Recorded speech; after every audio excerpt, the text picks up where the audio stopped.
Hello students, welcome to another video lecture of biology class. So today we are going to start a completely new chapter, that is the evolution. Unit 12, third chapter, evolution. So what is evolution? Evolution যদি আমরা বলি তাহলে ইভলিউশনের একটা simple meaning হচ্ছে change or we can say modification. So ইভলিউশনের একটা খুব সংক্ষেপে যদি আমরা বলি তাহলে যেটা মিনিং দাঁড়ায় সেটা হচ্ছে চেঞ্জ or মডিফিকেশন, পরিবর্তন, যেটা সেটা হচ্ছে ইভলিউশন।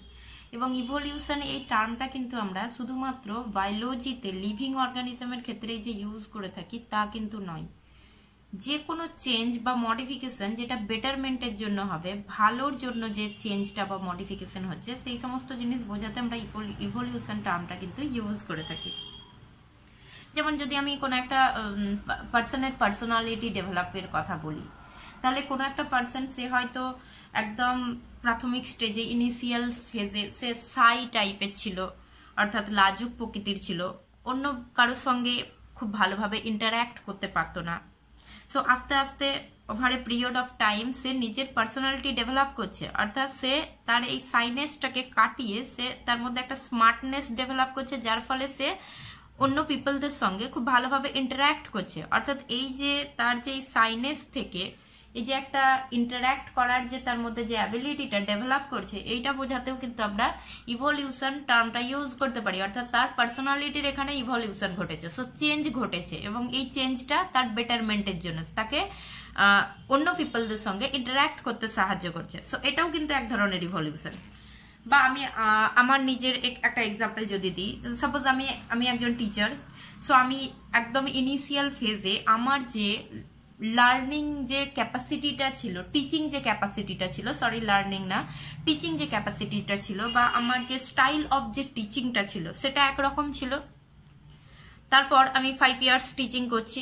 সো এই 5 ইয়ার্সের মধ্যে আমি নিজের টিচিং ক্যাপাসিটিটাকে বা নিজের টিচিং স্টাইলটাকে ইমপ্রুভ করার চেষ্টা করেছি। বারবার ধরে স্টাডির মাধ্যমে বা অন্য কিছু এক্সারসাইজের মাধ্যমে আমি এই ইমপ্রুভ করার চেষ্টা করছি, আমার স্টাইল অফ টিচিংটাকে ইমপ্রুভ করার চেষ্টা করছি। কার জন্য না, ফর বেটারমেন্ট অফ স্টুডেন্টের আন্ডারস্ট্যান্ডিংয়ের জন্য, নিজের নলেজের ডেপথ বাড়ানোর জন্য যে ইমপ্রুভ করছি।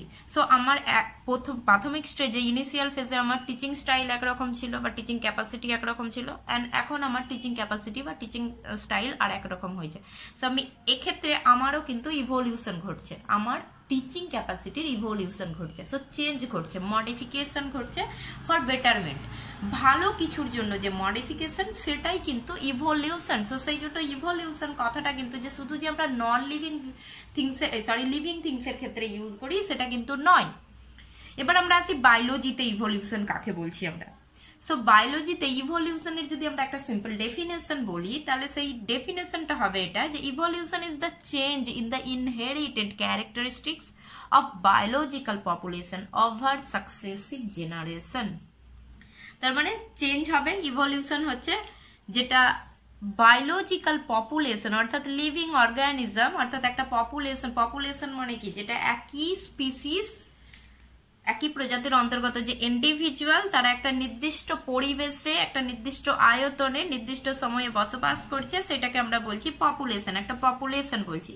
সো এই পপুলেশনের মধ্যে তাদের যে ইনহেরিটেড ক্যারেক্টারিস্টিক্স গুলো রয়েছে, ইনহেরিটেড ক্যারেক্টারিস্টিক্স মানে তারা তাদের প্যারেন্টাল প্রোজেনি থেকে যে বৈশিষ্ট্যগুলো বা যে ক্যারেক্টারিস্টিক্স গুলো পেয়েছে, সেই ক্যারেক্টারিস্টিক্স গুলো আস্তে আস্তে চেঞ্জ হচ্ছে, মডিফিকেশন হচ্ছে for their survival chance, better survival chance, তাদের এনভায়রনমেন্টে সার্ভাইভ করার জন্য, টিকে থাকার জন্য তাদের মধ্যে ক্যারেক্টারিস্টিক্সের চেঞ্জ ঘটছে, এবং এই ক্যারেক্টারিস্টিক্সটা তারা তাদের প্যারেন্টাল প্রোজেনি থেকে পেয়েছে। এবং এই যে চেঞ্জটা ঘটছে এটা কিন্তু একবারে ঘটছে না, মানে র্যান্ডামলি বা ড্রাস্টিক্যালি একবারে হঠাৎ করে একটা হিউজ চেঞ্জ হয়ে গেল, সেটা কিন্তু নয়। এটা ওভার সাকসেসিভ জেনারেশন, অর্থাৎ একটা জেনারেশনের পর আরেকটা জেনারেশন, একটা বংশের পর আরেকটা বংশ, এইরকম ধরনের আস্তে আস্তে চেঞ্জ হতে হতে থাকছে, তাদের মধ্যে আস্তে আস্তে চেঞ্জ হতে হতে থাকছে। এবং এই চেঞ্জগুলো তাদেরকে সাহায্য করছে এনভায়রনমেন্ট বা অ্যাটমসফিয়ারে তাদেরকে টিকে থাকার জন্য, তাদের সার্ভাইভ করার জন্য সাহায্য করছে। তো এই ধরনের যে চেঞ্জগুলো ঘটছে সেইটাই হচ্ছে ইভলিউশন। সো ইভলিউশন অ্যাকচুয়ালি একটা স্লো প্রসেস, দীর্ঘদিন ধরে ইভলিউশন কিন্তু ঘটতে থাকে এবং ইভলিউশনের মারফত একটা অর্গানিজম কিন্তু তার ক্যারেক্টারিস্টিক্সের চেঞ্জ ঘটাচ্ছে।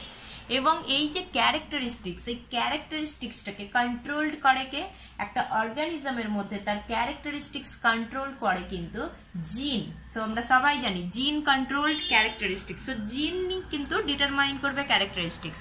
তার মানে ইভলিউশন হচ্ছে মানে তাদের জেনেটিক চেঞ্জ ঘটছে, অর্থাৎ একটা পপুলেশনে তাদের জেনেটিক চেঞ্জ ঘটছে এবং তার ফলে জেনেটিক চেঞ্জ ঘটার জন্য সেখানে আমরা কিছু ক্যারেক্টারিস্টিক্সের চেঞ্জ দেখতে পাচ্ছি এবং এই যে ক্যারেক্টারিস্টিক্সের চেঞ্জ হচ্ছে এটাই হচ্ছে ইভলিউশন। সো মনে রাখতে হবে ইভলিউশন এখানে কিন্তু একদম যদি আমরা হার্ডকোর মলিকিউলার লেভেলে গিয়ে বলি, তাহলে মলিকিউলার লেভেলে গিয়ে বললে ইভলিউশন কিন্তু জেনেটিক চেঞ্জ ইন পপুলেশন, পপুলেশনের মধ্যে জেনেটিক চেঞ্জ ঘটছে এখানে এবং যার ফলে পপুলেশনকে ওই এনভায়রনমেন্টে টিকে থাকতে সাহায্য করছে। সো এটা হচ্ছে ইভলিউশনের ডেফিনেশন। অ্যান্ড ইভলিউশন যে চ্যাপ্টারটা, এই চ্যাপ্টারটা অ্যাকচুয়ালি ডিলস করবে কোথায় না, টোটাল যে life history of organism, life history of organism, অর্থাৎ এই চ্যাপ্টারে আমরা টোটাল অর্গানিজমের কিন্তু লাইফ হিস্ট্রি সম্পর্কে এই চ্যাপ্টারে আমরা জানতে পারবো। সো ইভলিউশন চ্যাপ্টার মেনলি একটা অর্গানিজমের টোটাল লাইফ হিস্ট্রিকে বর্ণনা করবে। তাহলে এবার এক অর্গানিজমের লাইফ হিস্ট্রি বর্ণনা করতে গেলে সর্বপ্রথম আমাদেরকে যেটা জানতে হবে যে অর্গানিজমের অরিজিন কিভাবে হয়েছে, উৎপত্তিটা কিভাবে হয়েছে। অ্যান্ড অর্গানিজম কোথায় উৎপত্তি হয়েছে? আর্থে। তাহলে আর্থের উৎপত্তি কিভাবে হয়েছে? And earth it is a part of universe, বিশ্ব ব্রহ্মাণ্ড যেটাকে বলছি আমরা। সো ইউনিভার্সের একটা পার্ট জাস্ট হচ্ছে আর্থ। তাহলে একদম যদি আমরা স্টার্টিং থেকে স্টার্ট করি তাহলে সেটা হচ্ছে ইউনিভার্স কিভাবে সৃষ্টি হয়েছে। সো এগুলো যেহেতু ইউনিভার্স কবে সৃষ্টি হয়েছে বা আর্থ কবে সৃষ্টি হয়েছে বা লাইফই কিভাবে সৃষ্টি হয়েছে, এইগুলো যখন সৃষ্টি হয়েছিল তখন আমরা কেউ ছিলাম না। তো সেই জন্য এই টোটাল জিনিসগুলো কিন্তু বেসড করে রয়েছে কিছু থিওরির উপরে, অর্থাৎ কিছু মতবাদ আছে এবং যে সায়েন্টিস্ট যে থিওরির উপর বেশি এক্সপেরিমেন্টাল এভিডেন্স প্রোভাইড করতে পেরেছে সেই থিওরি কিন্তু অ্যাকসেপ্টেড হয়েছে। আর যেই থিওরির সাপোর্টে এভিডেন্স নেই বা তার এগেনস্টে বেশি এভিডেন্স পাওয়া যাচ্ছে সেইগুলো কিন্তু ডিসপ্রুভড হয়ে গেছে। সো এই টোটাল চ্যাপ্টারই কিন্তু বেস করে রয়েছে কিছু থিওরির উপরে। অ্যান্ড মেনলি আমরা এই টোটাল চ্যাপ্টারটা একটা গল্পের মতো একটা টোটাল চ্যাপ্টারটাকে আমরা স্টাডি করতে পারি। সো প্রথম থেকে স্টার্ট করছি একদম ইউনিভার্স কিভাবে সৃষ্টি হয়েছে। সো ইউনিভার্সের অরিজিন সম্পর্কে যে থিওরিটা সব থেকে বেশি অ্যাকসেপ্টেড হয়েছে সেটা হচ্ছে big bang theory. And according to Big Bang theory, universe originated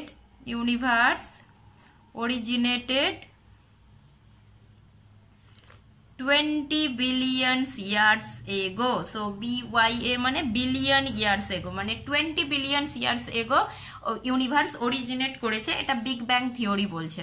এবং কিভাবে অরিজিনেট করেছে না, এই থিওরির যে নামটা সেটাই টোটালটা এক্সপ্লেন করছে। বিগ ব্যাং, ব্যাং মিনস শব্দ। সো অ্যাকচুয়ালি যেটা বলা হচ্ছে যে অ্যাকর্ডিং টু দিস থিওরি একটা 20 বিলিয়ন ইয়ার্স এগো একটা হিউজ এক্সপ্লোশন হয়েছিল, একটা হিউজ বিস্ফোরণ বা এক্সপ্লোশন হয়েছিল এবং যে এক্সপ্লোশনটা একদম আমাদের আনইমাজিনেবল বা আনথিঙ্কেবল, অর্থাৎ আমরা ভাবতেও পারি না এত বড় একটা বিস্ফোরণ বা এত বড় একটা এক্সপ্লোশন ঘটেছে। এবং এই এক্সপ্লোশন ঘটার ফলে কি হচ্ছে, এক্সপ্লোশন হলে এক্সপ্যান্ড হবে, অর্থাৎ কোনো কিছু যদি ফেটে যায় তাহলে সেক্ষেত্রে এক্সপ্লোড করে, তাহলে সেখানে কিন্তু সবসময় স্প্রেড আউট হয়ে যাবে, অর্থাৎ সেই জিনিসটা চতুর্দিকে ছড়িয়ে যাবে, যেটাকে আমরা এক্সপ্যানশন বা এক্সপ্যান্ডেড বলছি। সো এক্সপ্লোশন রেজাল্ট করছে কিসে, এক্সপ্যানশন। অ্যান্ড এক্সপ্যানশন স্প্রেড হয়ে গেল তখনই কি হয়ে যাবে, কুলিং, অর্থাৎ যেটা টেম্পারেচার বেশি ছিল সেটা আস্তে আস্তে কুল হবে। সো এমনি নর্মাল জিনিসও আমরা কোনো একটা খাবার যদি যেটা খুব গরম থাকে সেটা যদি ছোট একটা পাত্রে নিই সেটা কিন্তু ঠান্ডা হতে অনেক টাইম লাগে, কিন্তু যদি সেটা একটা বড় কোনো পাত্রে নিই এবং সেটাকে ছড়িয়ে দিই তাহলে কিন্তু সেটা তাড়াতাড়ি কুল হবে। সো এখানেও একইভাবে explosion resulting in expansion and expansion resulting cooling, আস্তে আস্তে টেম্পারেচারটা কিন্তু ডিক্রিজ করবে এবং টেম্পারেচার ডিক্রিজ করলে সেখানে হাইড্রোজেন আর হিলিয়াম ফর্ম হয়েছে। হাইড্রোজেন হিলিয়াম ফর্ম হওয়ার এই গ্যাসগুলো sometime after hydrogen helium form হচ্ছে, অ্যান্ড হাইড্রোজেন হিলিয়াম ফর্ম হওয়ার পর সেটা গ্র্যাভিটেশন ফোর্সের জন্য কনডেন্স করছে, কনডেন্স করে নিচে মানে একটা অ্যাটমসফিয়ার লাইক ক্রিয়েট করছে, এবং এখান থেকে এই হাইড্রোজেন হিলিয়াম এই সমস্তগুলো এবং ডাস্ট ক্লাউড এই সমস্তগুলো নিয়ে কি ফর্মেশন হচ্ছে, গ্যালাক্সি ফর্মেশন হচ্ছে। তো যেটা আমাদের গ্যালাক্সি যেটাকে বলছি মিল্কি ওয়ে, সো আমরা যেই গ্যালাক্সিতে রয়েছি সেটা হচ্ছে Milky Way. So galaxy formation হচ্ছে, অ্যান্ড গ্যালাক্সি যেটা ফরমেশন হচ্ছে, গ্যালাক্সি ফরমেশন হওয়ার পর কিছু সময় পর আর্থ ফরমেশন হচ্ছে, এবং এটা বিলিভ করা হচ্ছে আর্থ ফরমেশন হচ্ছে 4.5 বিলিয়ন ইয়ার্স এগো।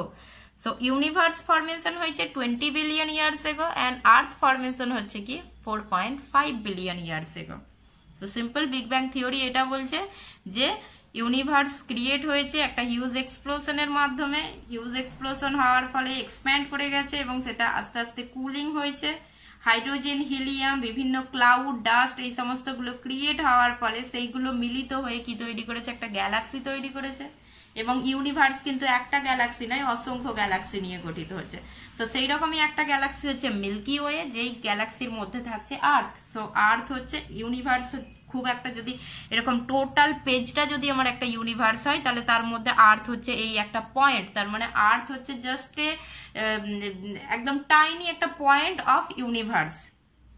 সো আর্থ তৈরি হয়েছে 4.5 বিলিয়ন ইয়ার্স এগো, এস্টিমেটেড এইগুলো সবগুলোই।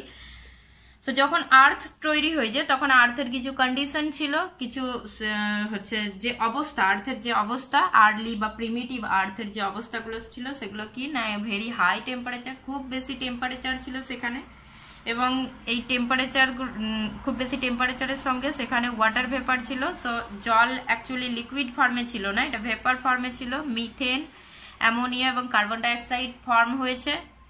আস্তে আস্তে এই ওয়াটারটা স্প্লিট করে গেছে, ইউভি রেজ প্রচুর পরিমাণে ছিল, এই ওয়াটারটা ইউভি রেজ দ্বারা স্প্লিট করে হাইড্রোজেন এবং অক্সিজেন অ্যাটম তৈরি করেছে। সো অ্যাট ফার্স্ট কোনো লাইফ কিন্তু অরিজিনেট করেনি, এবং অ্যাট ফার্স্ট কোনো মলিকিউলার অক্সিজেনও কিন্তু ছিল না। আস্তে আস্তে এই ওয়াটার ইউভি রেজ দ্বারা স্প্লিট করে অ্যাটমিক অক্সিজেন তৈরি করছে।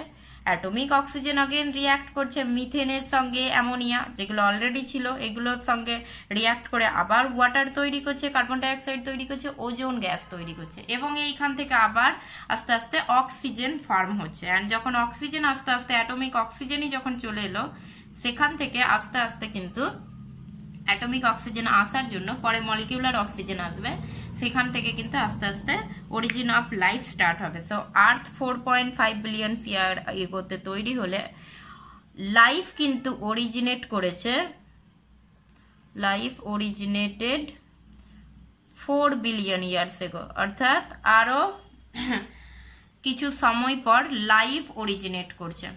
এবং এই লাইফটা কিভাবে অরিজিনেট করেছে সেইটার পক্ষেও অনেক কিন্তু থিওরি রয়েছে। তো সেই থিওরিগুলো আমাদেরকে একে একে পড়তে হবে যে কিভাবে লাইফটা অরিজিনেট করেছে। বিভিন্ন সায়েন্টিস্ট বিভিন্ন সময়ে লাইফ কিভাবে অরিজিনেট করেছে তার থিওরি দিয়ে গেছেন, এবং সেগুলো যেটা আমরা বলেই এলাম প্রথমেই যে সায়েন্টিস্ট যত বেশি এক্সপেরিমেন্টাল এভিডেন্স প্রোভাইড করতে পেরেছে সেটা কিন্তু অ্যাকসেপ্টেড হয়েছে, আর যেগুলো এক্সপেরিমেন্টাল এভিডেন্স প্রোভাইড করতে পারছে না সেগুলো কিন্তু ডিসপ্রুভ হয়ে যাচ্ছে। সো নেক্সট ভিডিওতে আমরা কিন্তু কিভাবে লাইফ অরিজিনেট হয়েছে তার যে থিওরিগুলো আছে সেই থিওরিগুলো আমরা পড়বো। So this is all about the introductory part of evolution. Next ভিডিওতে আমরা লাইফ কিভাবে অরিজিনেট করছে সেখান থেকে স্টার্ট করবো ইভলিউশন চ্যাপ্টারটা।